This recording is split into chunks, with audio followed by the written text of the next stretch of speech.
El tema es morir para vivir, que fue el segundo tema que nos dio el Señor y el hermano Serafín. Morir para vivir. Quiero alcanzar dos objetivos. Mostrar las consecuencias a que conlleva el vivir la vida en la acción y práctica de la vieja naturaleza. Mostrar las consecuencias a que conlleva el vivir la vida en la acción y práctica de la vieja naturaleza.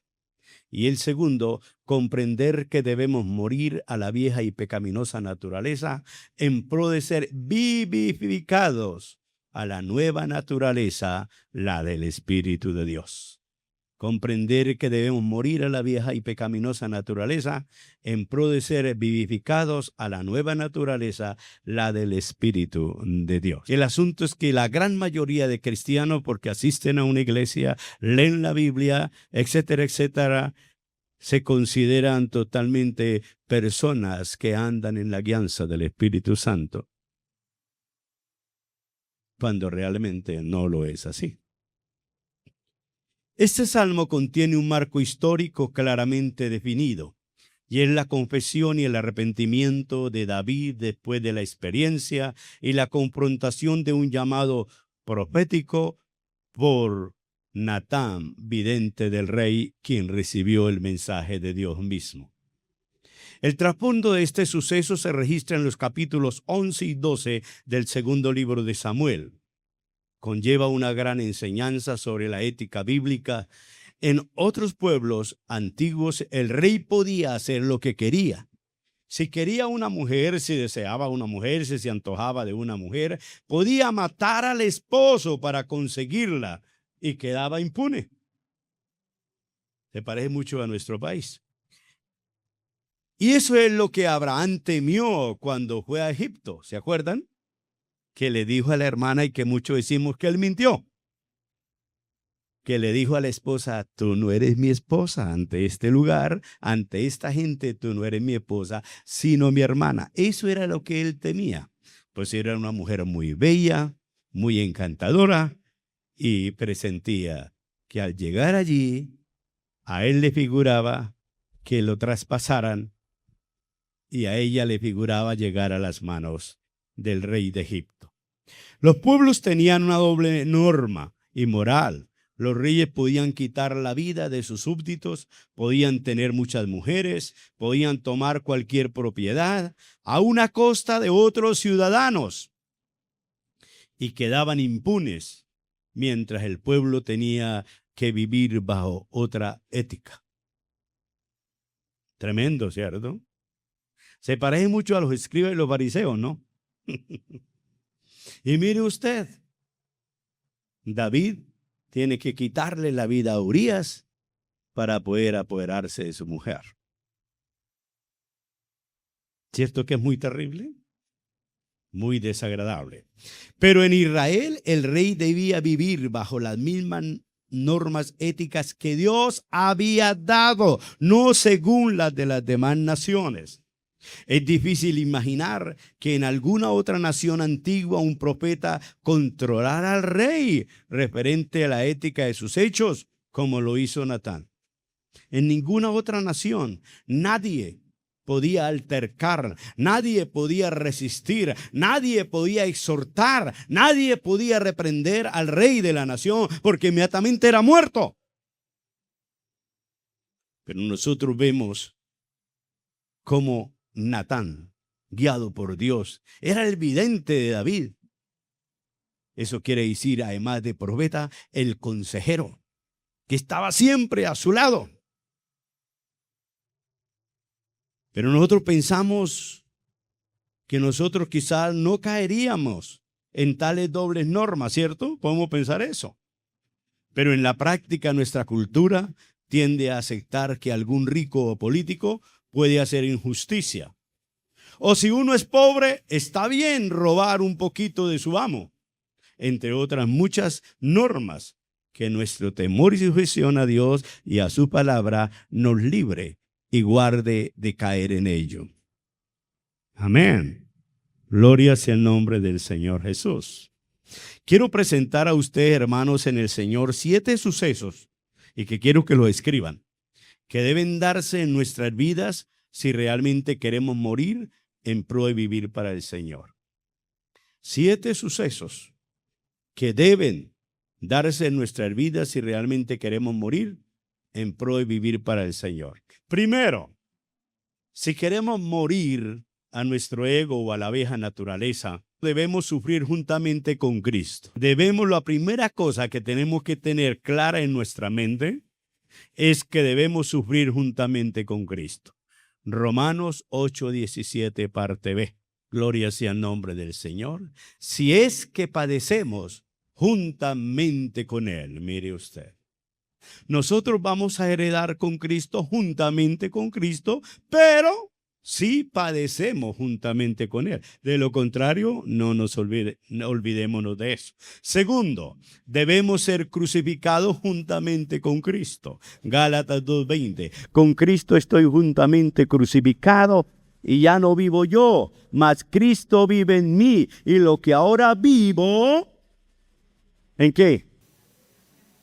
En este cuerpo, en esta carne, lo vivo en la fe del Hijo de Dios, el cual me amó y se entregó a sí mismo por mí. Alabado sea el nombre del Señor. Debemos ser crucificados juntamente con Cristo. Tercero, debemos ser muertos juntamente con Cristo. Debemos ser muertos juntamente con Cristo. Tremendo. Cuando yo he meditado en el tema morir para vivir, saber que Cristo, siendo la vida, tuvo que morir para vivir, hermano, lo quebranta a uno, lo doblega a uno. Pero Él, amado hermano, lo ha hecho para darnos ejemplo a nosotros. Morir juntamente con Cristo, Romanos 6:8a y Colosenses 3:3. Cuarto, sepultado juntamente con Cristo, Romanos 6:4. Ahora, en cuanto a estos 3 anteriores, les digo, para ustedes, ¿qué es el bautismo? ¿Y qué hicieron cuando se bautizaron? Morimos con Cristo, en Cristo. Fuimos sepultados en Cristo, para dejar la vieja naturaleza, y fuimos vivificados por el Espíritu para resucitar juntamente con Cristo a la vida de victoria que Cristo conquistó. Amén. Otra cosa es que no lo estemos viviendo o practicando. Pero ese es el gran significado del bautismo, y por eso usted que se ha convertido y no se ha bautizado debe dar ese paso lo antes posible. No lo postergue y no lo deje para más después, porque si no, su vida no está siendo identificada con Cristo, a quien usted llama y adora como su Señor. Quinto, debemos ser vivificados juntamente con Cristo, Efesios 2:5, y también el versículo 1 de Efesios 2.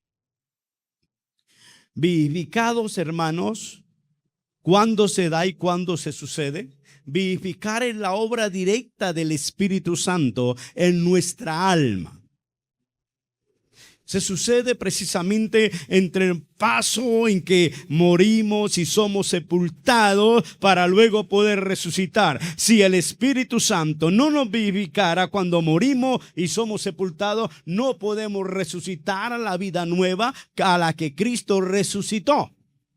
Pues Cristo fue vivificado por el Espíritu. ¿Cuántos alaban el nombre del Señor? Mire tan hermoso y tan bello que es eso. El sexto, debemos resucitar juntamente con Cristo. Romanos 6:4b y Colosenses 3:1. Y el séptimo, estos primeros 6 pasos se dan con un objetivo, persiguiendo un propósito. ¿Y sabe cuál es? Para que podamos ser glorificados juntamente con Cristo. Si no damos estos 6 pasos, nunca vamos a poder ser glorificados juntamente con Jesucristo. Romanos 8:17, parte C. Oh, santo es el nombre del Señor, hermano. Por eso, antes de iniciar el tema morir para vivir, quise traerles estos 7 sucesos que tienen que darse sí o sí en nuestra vida si realmente queremos vivir la nueva vida y la del Señor. Mientras nosotros no demos estos 6 pasos, hermanos, vamos a seguir siendo carnales, Vamos a seguir amando la vieja naturaleza y vamos a seguir practicando la antigua naturaleza y pecaminosa. Primer punto, consecuencias por no morir o por ocultar el accionar en la naturaleza pecaminosa, aquella que alimenta el ego del ser humano. El no morir a la vida de pecado implica consecuencias o frutos notables como desastrosos. Y quiero que basados en el Salmo miremos a 3 de ellas. La primera consecuencia o el primer y fuerte resultado es la pérdida del gozo de la salvación.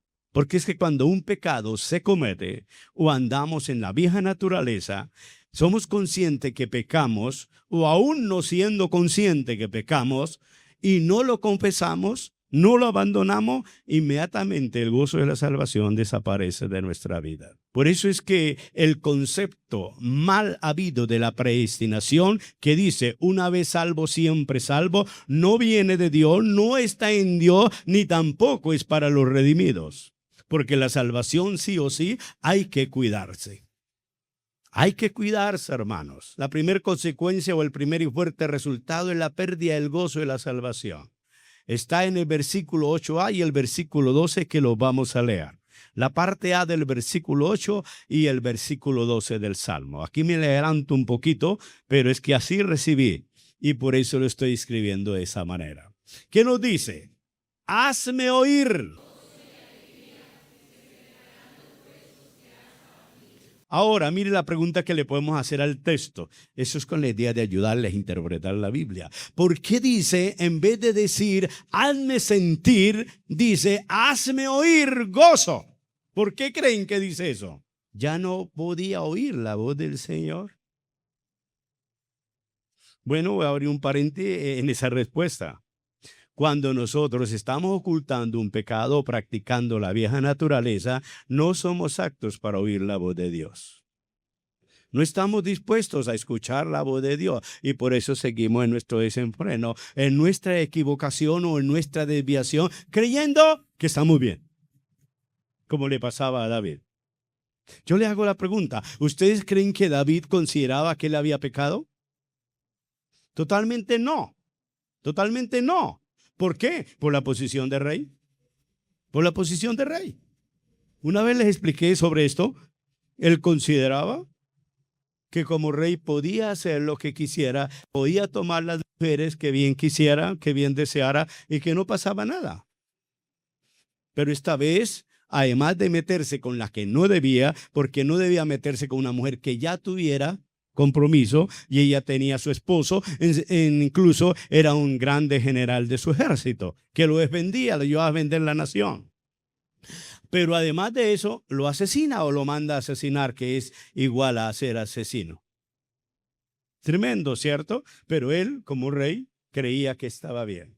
¿Cómo entendemos que él creía que estaba bien, que no había pecado?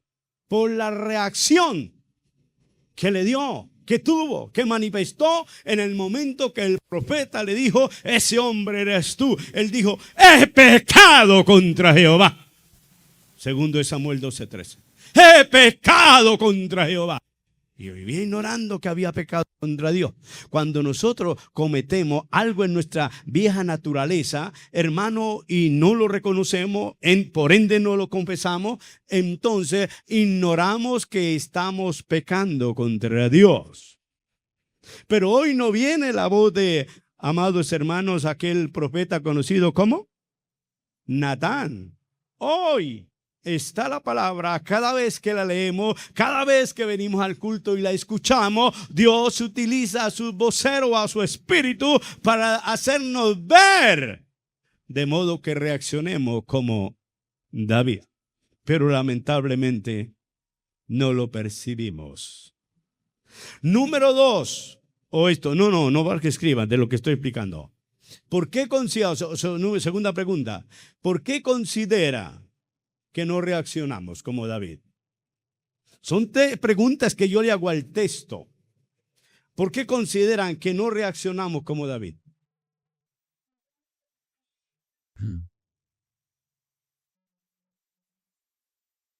Porque no amamos a Dios como David amaba a Dios. Porque no tenemos un alma que el texto llama corazón, hermano, como David lo tenía delante de Dios. Él era sensible a toda voz de Dios y actuaba inmediatamente siguiendo la voz de Dios. Nosotros nos falta verdadero amor como tenía o nos manifestó el Hijo para con su Padre, que todo lo que el Padre le decía, de inmediatamente lo hacía. Y dice, yo no hablo por mí solo, sino que lo oigo el Padre, eso es lo que yo hablo, alabado sea el nombre de Dios. Amén. Háceme oír, sentir gozo, alegría, y vuélveme el gozo de tu salvación. Alabado sea el nombre de Dios. Habla de estar seco espiritualmente, póngale cuidado a eso. ¿Cuándo fue que compuso el Salmo? Después que Dios en su misericordia y benevolencia le hace comprender que está tan mal delante de Dios. Él pasa un vistazo a sí mismo después de que le dice al profeta, he pecado contra Jehová. Y se da cuenta y retrocede la cinta y mira desde dónde para acá su vida empezó a secarse. Su vida empezó a perder el gozo de estar con Dios, de vivir en Dios, guiado y dirigido por Dios. Oh, santo es el nombre de Jesús. Cuando nosotros le fallamos a Dios, directa o indirectamente, si cabe esa exposición en mis palabras, hermano, y no confesamos el pecado, nos empieza a suceder lo mismo. Y la manifestación de ello es que usted viene a un culto, se siente mal, le pica la cabeza, le rasca aquí. Yo como que me quiero ir, ¿por qué no se acaba esto ligero? Uy, qué cosa tan cansona. Ay, va a predicar otra semana. Ay, no, qué cosa. Y eso es el Señor utilizando su espíritu para decirme, estás secando su vida espiritual, estás perdiendo el regocijo de venir a mi casa, estás perdiendo el gozo de anhelar mi presencia. Oh, santo es el nombre del Señor. Y que la hermana adoradores empezaron a alargar el culto, que aquel berrea, que aquel se contristó. Uy, qué cosa de afectarle. ¿Por qué? Porque no tiene abierto su alma, su mente y su espíritu a que la presencia de Dios ocupe lugar en la vida, a causa de estar ignorando que le ha fallado a Dios y no se ha vuelto a Él. ¿Les ha sucedido alguna vez algo semejante? Cantidad de veces y a todos. Nadie nos podemos escapar de ello. Nadie. Oh, el Señor es maravilloso y grandemente misericordioso con nosotros. Entonces habla de estar seco espiritualmente por haber perdido la comunión con Dios a causa de vivir en la carne, en la vida de pecado y por no tener un verdadero arrepentimiento. Ello anula y destruye la alegría de la verdadera felicidad, ya que ésta solo está y se disfruta en vivir para Dios mediante la obediencia a su palabra. Y cuando quebrantamos un precepto y no lo confesamos, ya somos rebeldes delante de Dios. Usted no necesita ir coger 3 o 4 o 5, 10, 15, 20 o 100 personas, hermano, para hacer una protesta y manifestar su rebelión. ¡No! En la vida espiritual no es así. Dios dice que cuando desobedecemos su palabra, actuamos con rebelión. Ay, santo es el nombre de Dios. Y Dios no tiene comunión con ningún rebelde. Dios no tiene comunión con ningún rebelde. Y David confiesa eso, que había sido rebelde. Qué tremendo. Cuando compartimos el Salmo 119, yo les dije que la verdadera felicidad está en obedecer la palabra del Señor.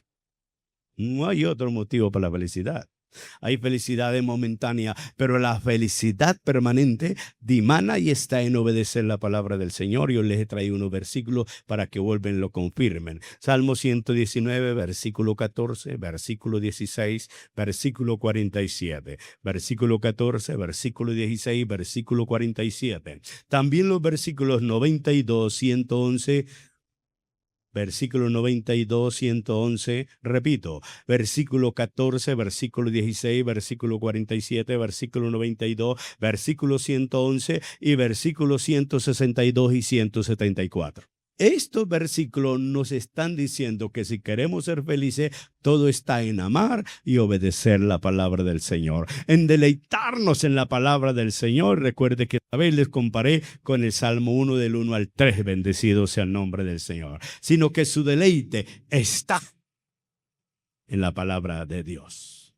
Hermanos y amigos, cuando el creyente peca y no se arrepiente y se aparta del pecado, también sufre la falta de comunión con Dios. Y la falta de comunión con Dios nos seca. La falta de comunión con Dios nos lleva a ser personas del viejo carácter y perdemos el carácter de la presencia y el gozo del Espíritu Santo en nosotros. Por eso tengamos cuidado y meditemos más en el momento de estudiar los mandamientos de Dios o de escuchar la palabra del Señor. Que el Señor nos permita, cual David, abrir nuestro oído y nuestros sentidos espirituales para escuchar la voz del Señor en pro de morir de verdad y vivir para Cristo. Bendito sea el nombre del Señor. Punto B. El segundo efecto o consecuencia de no morir para la carne y el ego es el abatimiento y la sequedad. Y se recrearán los huesos que has abatido. En el contexto y en muchos otros similares de la Biblia, sobre todo en el Antiguo Testamento, Proverbios, hermano, sequedad de hueso representa la sequedad de toda la vida, la sequedad de todo el ser. Entonces, en el contexto del Salmo, tanto abatimiento como la sequedad de huesos hace referencia a la situación de derrumbamiento de la vida tanto espiritual como emocional y física por causa de la culpa de no confesar y apartarse del pecado, que era lo que le sucedía a David, porque ignoraba que no había pecado, que no había cometido falta, entonces no se había dado a confesar y apartarse de tal pecado. Y por ello lo mantenía en oculto, sin confesar. Vamos a mirar el Salmo 32, versículo 4 que lo escribe, versículo 3 y 4 que lo escribe también después de haberse arrepentido, después de haber escrito el 51. Póngale usted cuidado. ¿Qué nos dice? Mientras callé se envejecieron mis huesos, se secaron, estaban abatidos. En mi gemir todo el día, porque de día y de noche se agravó sobre mí tu mano. Uy, qué rico que podamos permitir al Espíritu Santo de Dios hablarnos lo que está pasando en muchas de nuestras vidas. Se volvió mi vigor en la palabra verdor. Se volvió mi vida en sequedades de verano. Mire usted cuál es la condición de David y no caía en cuenta de la causa de ello. Y así seguía bien, quizás teniendo la corona, ganando su victoria, y quizás, hermano, teniendo su buen ejército, se sentía bien. Como usted, yo pudiendo ir a la iglesia, yo pudiendo participar, se siente bien sin darle importancia a esa vida no agradable ante Dios y que en el contexto espiritual se llama hipócrita. Porque creyendo estar bien, estando mal, sirvo a Dios como si estuviera bien, por no saber oír la voz del Señor. Se volvió mi verdor en sequedades de verano, totalmente seco. Y entonces del versículo 8 nos dice la parte B. ¿Cómo nos dice la parte B? ¿Ya le olvidó? Se recrearán, recibirán vida, recibirán energía, recibirán vigor los huesos que están abatidos a causa de mi culpa. Y no lo hice, pero eso es lo que quiero decir. Usted no ha llegado a casa de hermano o ha encontrado en culto hermanos que usted lo ve mal y diferente, raro, no es la persona que naturalmente es, y usted le pregunta, hermanita, hermanito, lo veo raro, lo veo con problemas, ¿qué le pasa? Ahorita no quiero hablar con nadie, no me diga nada. ¿Sí lo han visto? Anda mal, anda como en tiempo de verano. Y es razón, hermano, hermana, para llegar a casa, postrarse delante de Dios, o sacar un tiempo, venir a la casa de Dios, postrarse delante de Él. Señor, no entiendo qué me está pasando desde el lindero de esa pared para acá. He notado, Señor, que mi vida ha entrado en desesperación, en angustia, en soberbia, ira, en esto, aquello. ¡Ey! ¿Qué pasa, Señor? Y el Señor, en su grande benevolencia y misericordia, le va a decir: es que de ese momento quebrantaste mi palabra y estás actuando como rebelde y mi presencia no anda contigo. Has contristado al Espíritu que te di para que te llenara de gozo. Lo has contristado y por eso estás sintiendo lo que sientes. Oh Señor, glorifícate en cada una de nuestras vidas. Bendito sea el nombre del Señor. Amén. Aquí, amados hermanos, está mostrando reales descripciones de los efectos causados en la vida del creyente que se resiste a arrepentirse y abandonar el pecado. Esa es la condición del creyente que se resiste a hacer un verdadero arrepentimiento mediante una confesión delante de Dios y abandonar el pecado, a decirle no más y no más y no más. Amén. Punto C. La tercera consecuencia de no morir a la vieja naturaleza es la de hacernos sentir echados por Dios. Eso ya es un extremo que Dios utiliza en su amor para hacernos reflexionar.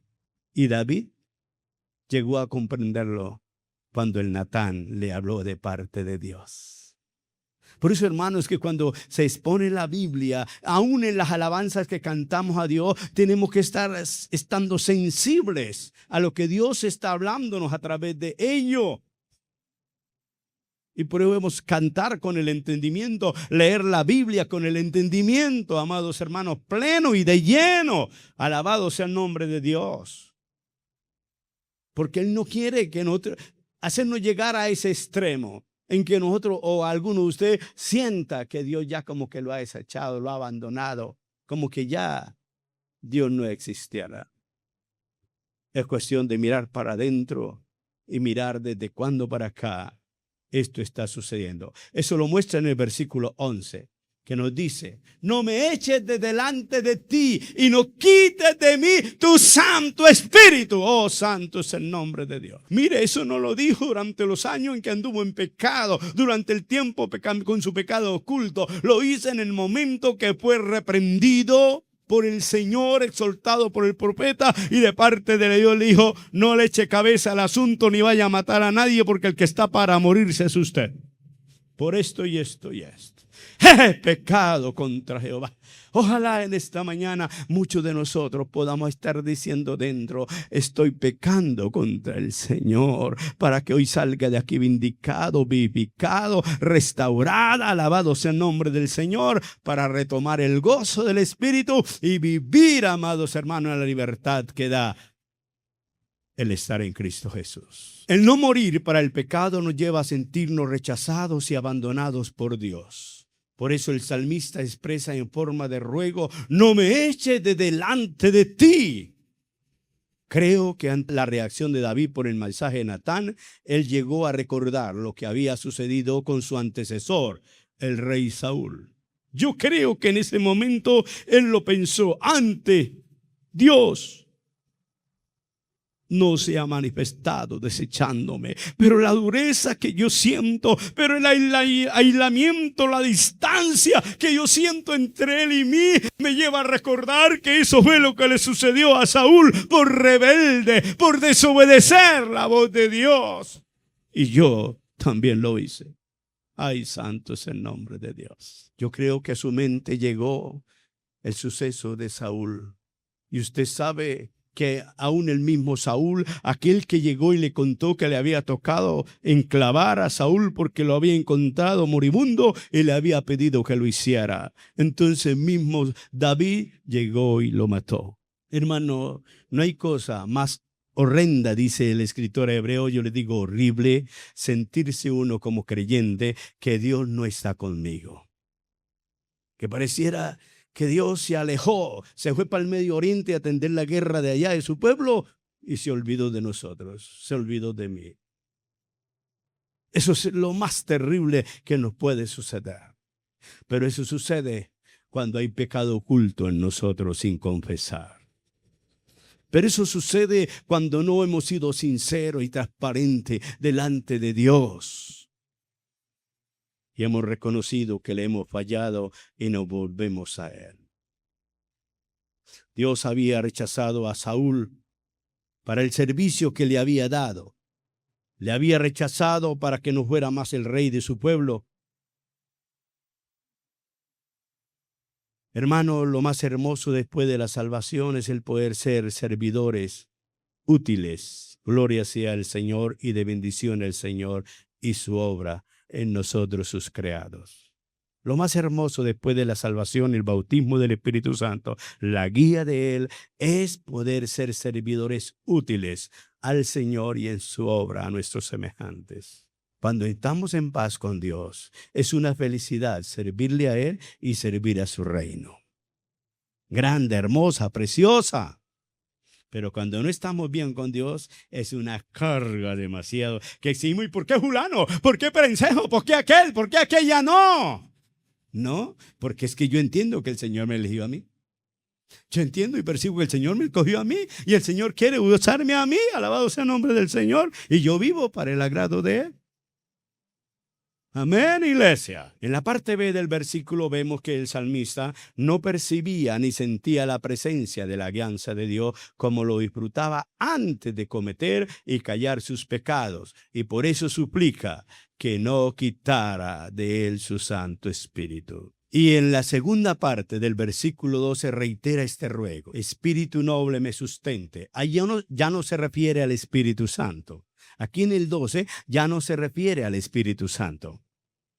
En el 12 se refiere es al espíritu en el que él cayó, el espíritu de carácter, cómo se movía, cómo actuaba, cómo procedía, mal geniado, arbitrario y no sé de qué más cosas. Él mismo no sentía paz en su interior.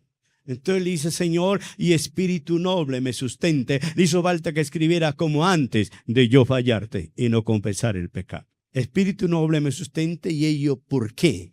Porque su accionar era de rebelde. Porque su accionar era rebelde, y yo quiero que les quede eso claro hoy. Toda desobediencia a la Biblia, a la voz de Dios, ante la presencia del Señor, me mira como rebelde.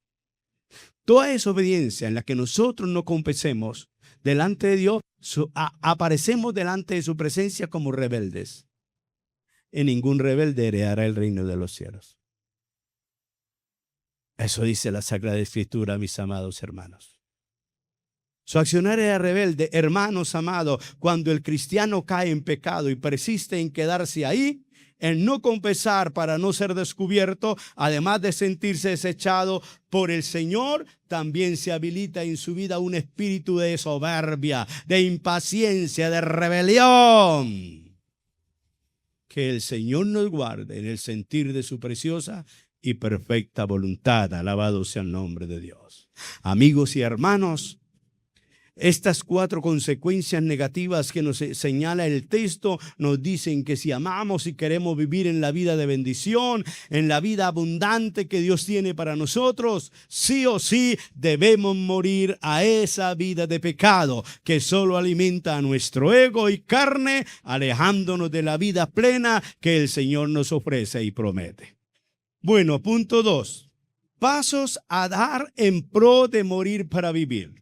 Cual el rey David, después de ser confrontado por la palabra enviada de Dios, nosotros debemos reconocer nuestra debilidad y pecados en pro de que podamos dar los pasos para morir a la vieja vida y ser vivificado a la nueva y que viene de Dios. Estos pasos son: A, reconocer y aceptar en lo que le estamos faltando a Dios. Quiero aclararle, hermano, antes de avanzar con este punto 2, que, hermano, este punto nos debe llevar a que autoexaminemos nuestras vidas si están pasando alguna de las 4 reacciones que miramos anteriormente. Si está sucediendo alguna de esas actitudes en nuestra vida, por favor, reaccionemos para dar estos otros pasos. Recuerden ustedes que cuando el profeta Natán llega y le dice, oh mi majestad el rey, le cuenta la parábola de la corderita única, amados hermanos, y el pobre y los ricos que tenían bastante, inmediatamente el rey se ciñe su espada y se para. El tal hombre debe morir inmediatamente, debe pagar con su vida lo que hizo. Oh mi majestad el rey, ese hombre eres tú. Natán, pequé contra Jehová, y se rinde ese hombre. Oh, santo es el nombre de Dios.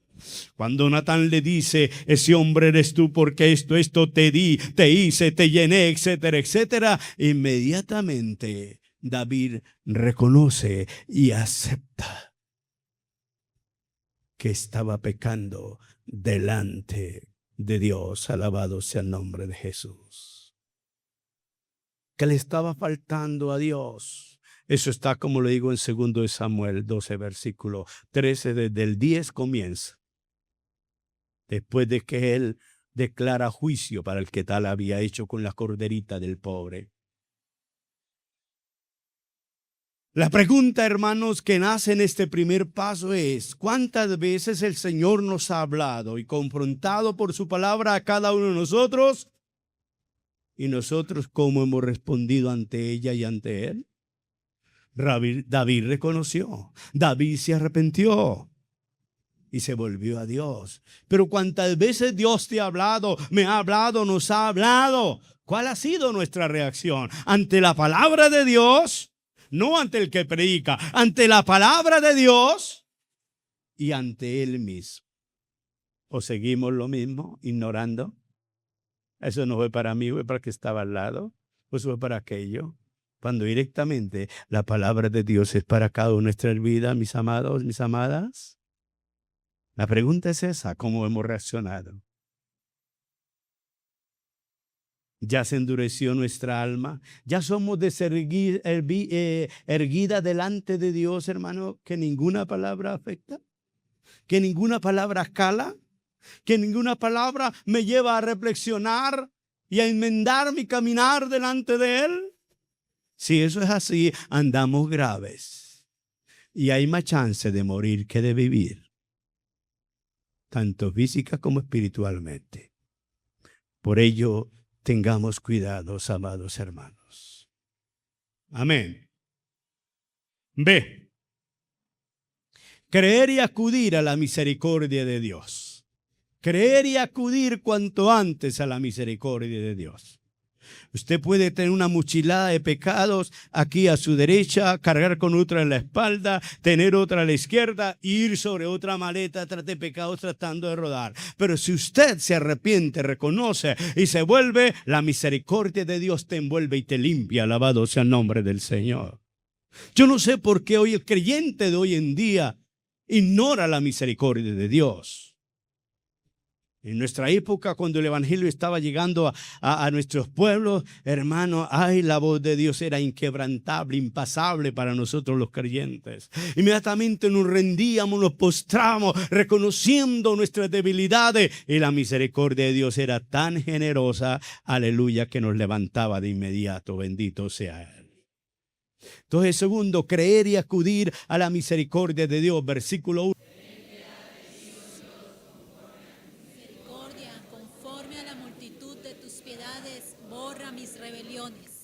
¿Sabe por qué David acude a la misericordia de Dios? Porque los dos pecados que él había cometido, al cual la Biblia apunta, eran pecados dignos de que lo mataran de una vez. Eran pecados a la luz del Antiguo Testamento de muerte. No había solución. Por eso les dije anteriormente, usted puede andar con una mochila al un lado y al otro, hermano, pero si usted se humilla y acude a la misericordia de Dios y se aparta, alcanza ese pecado.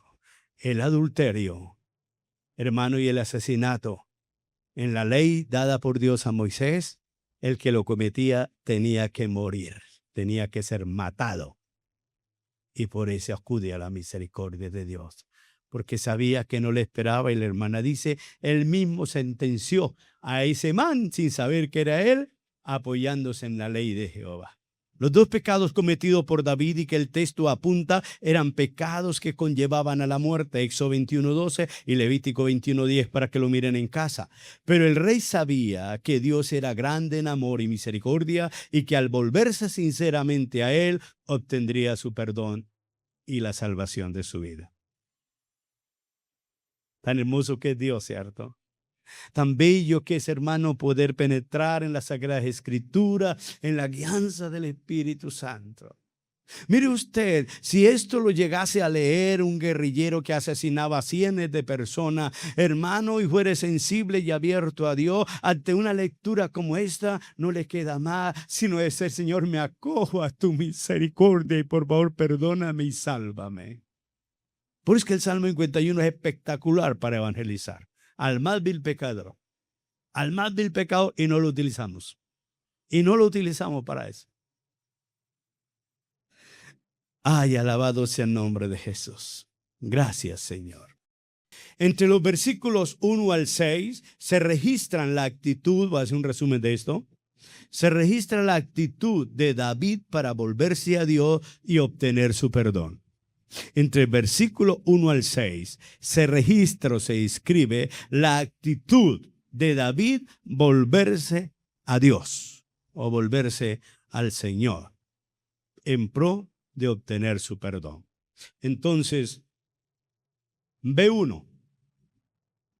Le pide al Señor que de acuerdo a su piedad y a la multitud de su misericordia, le borre sus rebeliones. Otra vez le recalco, porque desobedecer cualquier precepto de la ley o de la palabra del Señor es rebelión delante del Señor. Es rebelión delante del Señor.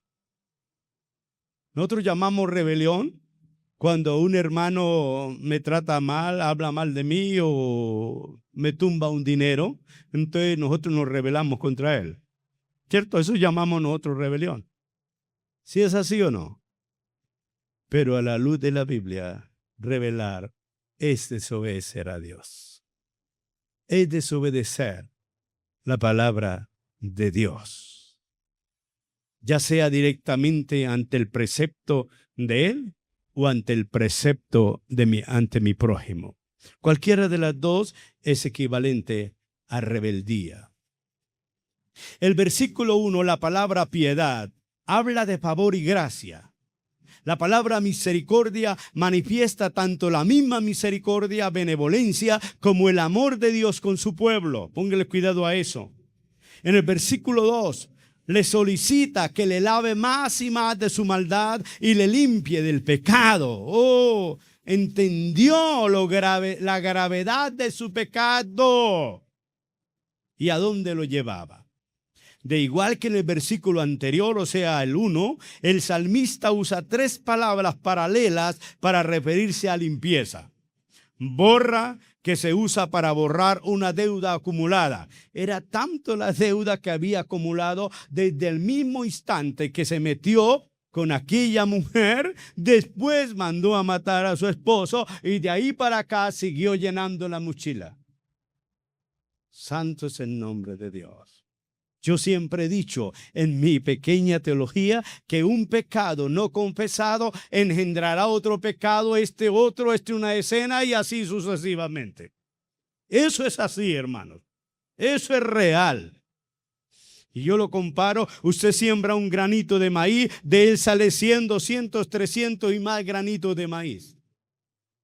Sembrar un pecado al cual no confesamos o ignoramos engendra multitudes de pecados, mentirosos, bueno, una cantidad de cosas, hermanos. Entonces, le solicita que le lave más y más de su maldad y le limpie del pecado. De igual que en el versículo anterior, el salmista usa 3 palabras paralelas para referirse a limpieza. Borrar, borra, que se usa para borrar una deuda acumulada, grande. Era tanta la culpabilidad, el pecado que este hombre cargaba, hermano, que utiliza este término para Dios. Segundo, lávame, que es lavar por fricción, por frotar o por refregar. Usted sabe que antiguamente, antes que existieran las máquinas para lavar ropa, las damas se hacían allá en una piedra en el río. Y anteriormente, ese es el término que está refiriéndose ahí, que está indicando. Lavar, que el Señor le raspara, que el Señor, hermano. Oh, qué precioso es eso. Era tan grave el pecado, el valor con que David miraba el pecado de haber adulterado, de haber asesinado y haber seguido cometiendo los otros pecados, que puede decirle borra, porque sabía que eso hacía con la sangre del cordero. Ahora le dice lávame. Señor, refriega, aprisiona en mi alma, en mi mente y en mi ser. Aleluya. Y la tercera es límpiame, que significa enjuagar o bañar. Tan bello, ¿cierto? ¿Cuáles son las tres? No se le olvide, si alguna vez es tan grave su pecado, con toda su alma, háblale a Dios de esa manera. Nosotros nos bañamos. Los que echan champú utilizan el champú. Nos enjabonamos. Supuestamente estuviéramos bañados, pero es obligación el enjuague. ¿Me estoy haciendo entender? ¿Por qué es obligación el enjuague? Porque queda champú o jabón en nuestro cuerpo y en las partículas de champú o jabón queda parte del mugre que habíamos refregado y habíamos sacado. Entonces cuando Él le dice, Señor, límpiame, aleluya, le está diciendo, enjuágueme de toda mirra, de toda insignificancia de pecado que pueda quedar en mí. Alabado sea el nombre de Dios, aleluya. Oh, qué confesión tan completa. Y para que eso suceda, tenemos que humillarnos delante de Dios, oír, abrir nuestros oídos y atender a la voz de Dios con el espíritu de obedecerla. El pecado como creyente nunca lo debemos mirar con liviandad ni con tibieza. El pecado hay que mirarlo con seriedad. Porque es el arma que Satanás utiliza para alejarte de Dios y mandarte al infierno. Condenarte eternamente. Por eso hay que mirarlo como David lo miró. Hoy santo es el nombre de Jesús. Amén. En los versículos siguientes, el 3 al 6, el salmista claramente acepta su propia responsabilidad, como la gravedad de sus actos pecaminosos, y por ende es que en el versículo 16 reconoce que en su condición, póngame cuidado a esto, hermano, que Dios te está hablando directamente, mujer, que Dios te está hablando en esta mañana directamente y por eso te trajo. Vuelvo y repito, en los versículos siguientes, 3 al 6, el salmista claramente acepta su propia responsabilidad como la gravedad de sus actos pecaminosos, y por ende es que en el versículo 16 reconoce que en su condición espiritual en que estaba, sus sacrificios y holocaustos no podían ser gratos ni recibidos delante de Dios. Ay, santo es el Señor. ¿Qué nos dice el versículo 16?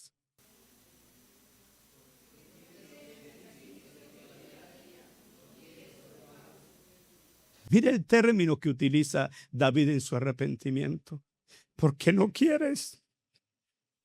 Y no es que el Señor no quisiera, Él quería perdonarlo. Él quería salvarlo. Pero la condición de su pecado oculto no se lo permitía porque no lo había confesado. Y Él le dice, Señor, tú no quieres, pero no es que no quisiera, es que no podía aceptar, ni puede aceptar una ofrenda en esa condición. A la presencia de Dios no llega ninguna ofrenda cuando hay pecado oculto en nosotros, como personas, como creyentes o como iglesia.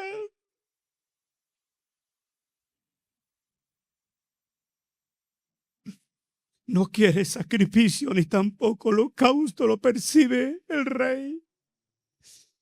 Pero Dios sencillamente dice que por la vida pecaminosa, la vida carnal, la vida del pecado oculto, hace que las ofrendas, los holocaustos del creyente, del pueblo, de la iglesia, sean abominables delante de su presencia y los rechaza. El Señor tenga misericordia de nosotros y nos ayude a entender estas verdades.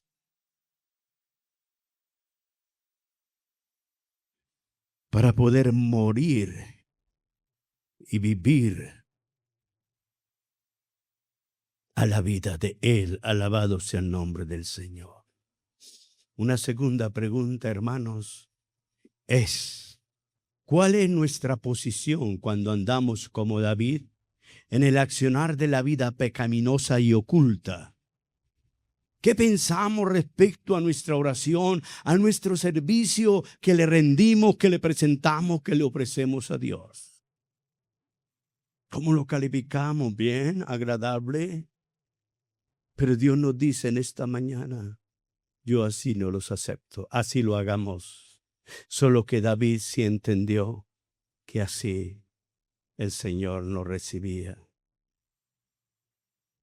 Por eso es tan hermoso cuando vamos a la palabra, pedirle primeramente perdón a Dios y pedirle la iluminación de su Espíritu Santo, someternos a Él, para que en la iluminación del Espíritu Santo nuestro entendimiento pueda percibir la voz plena del Señor a través de la palabra, que nos dice tal pecado, nos señala tal posición, tal condición, nos dice debes corregir esto, nos dice debes seguir esto, etcétera, etcétera. Pero leemos y leemos y leemos y hasta memorizamos, pero no adquirimos ninguna sustancia de la verdad leída o memorizada. ¿Cómo, amados hermanos, o qué posición optamos o tomamos nosotros cuando andamos con David con pecados sin confesar, ocultos, en una vida pecaminosa, yendo y viniendo, pero practicando lo mismo? ¿Qué pensamos respecto a nuestras oraciones ante Dios? ¿Qué pensamos respecto a nuestro servicio en el altar o al Señor? El Evangelio de Juan nos dice, en boca de uno que había recibido el perdón y la misericordia de Dios. Sabemos que Dios no oye al pecador. Miren, en concordancia a esto, Dios no oye al que persiste en pecar, es lo que quiere decir. Dios no podía aceptar los sacrificios o los holocaustos del rey en la condición que estaba. Pero si uno, vuelve al Evangelio de Juan, pero si uno es temeroso y se aparta, alcanza gracia y misericordia de Dios. Alabado sea el nombre de Jesús. Amén. Hermanos, el primer paso a la verdadera expiación es reconocer nuestro pecado y nuestra propia responsabilidad como la gravedad de ello delante del Señor. El primer paso a la verdadera expiación es reconocer nuestros pecados y nuestra propia responsabilidad como la gravedad de ello delante de Dios. La grandeza de la gracia solamente se experimenta cuando uno tiene la seriedad del pecado, y por eso cuando uno entiende, la seriedad del pecado. Y por eso es que David afirma, contra ti solo he pecado y he hecho lo malo delante de tus ojos. Versículo 4, tú eres justo, oh bendito sea el nombre del Señor. Cuando abrimos nuestra alma a Dios, reconocemos que la más mínima ofensa, la más mínima falla o pecado, nosotros somos los directos responsables, no hay nadie más. No cogemos como Adán en el huerto, fue que tú la mujer que me diste. No echamos como Saúl, es que el pueblo me pidió. No, somos conscientes y responsables y por ello aceptamos nuestro pecado, nuestra falla. Oh, santo es el nombre del Señor, porque reconocemos que Él siempre es justo, perfecto y santo. pero los débiles e imperfectos somos nosotros. Pero cuando no confesamos nuestro pecado y seguimos ministrando, seguimos participando, seguimos, amado hermano, llevando nuestra vida disque espiritual, entre comillas, hermano, estamos diciendo que Dios es injusto, le decimos al diablo, y nos ponemos de acuerdo con él. ¿Por qué? Porque es usted y yo los que causamos la injusticia. Pero nunca es Dios. Él es justo y perfecto. Por eso Él dice, tú eres justo. Soy yo el que pequé contra ti. Ay, santo es el nombre de Dios. Lo mismo sucede cuando tenemos altercados, problemas los unos con los otros, como hermanos o en la familia, y nunca nos perdonamos. Hermano, le estamos diciendo, es usted el que pecó, es usted el que erró, es usted el que cometió la falta, en vez de decir, soy yo, Señor, el que pequé contra ti, y vamos y nos reconciliamos con el hermano, con el familiar. Amén, iglesia. Oh, santo es el nombre del Señor. Y cuando Él le dice a Dios, contra ti solo he pecado, entro a la parte final por esta mañana. Hermano, no es que Él esté considerando que no hubiera pecado contra los seres humanos, en ese caso, contra la mujer y contra Urías y los otros pecados que le añadió a ello. No, porque también lo hizo. Pero está enfatizando que lo principal del pecado es hacerlo en contra del Dios justo, santo y puro. Pues cuando les vayamos a nuestro prójimo, de igual pecamos contra el Señor. Porque desobedecemos y quebrantamos su mandamiento. Y también porque nuestro semejante está hecho a la imagen de Dios. Alabado sea el nombre del Señor. Por eso es que dice David ante el profeta, pequé contra Jehová. Él dice, contra ti solo he pecado, porque los mandamientos fueron dados directamente por Dios. Vinieron y vienen solamente de Dios. Y los pecados cumplen y llenan mis deberes para con Dios como adorador, pero también mis deberes para con mi semejante como mi prójimo. Entonces, si peco contra mi prójimo, primero pequé contra Dios. Y si peco contra Dios, peco contra Él directamente. Y eso es lo que está diciendo David. Hermano, sea el pecado que sea, se cometa con quien se cometa y como se cometa, pecamos delante del Dios justo, santo y perfecto. Amén. Entonces, qué bueno, hermano, dejar esto hasta aquí en esta mañana para entrar al versículo 5.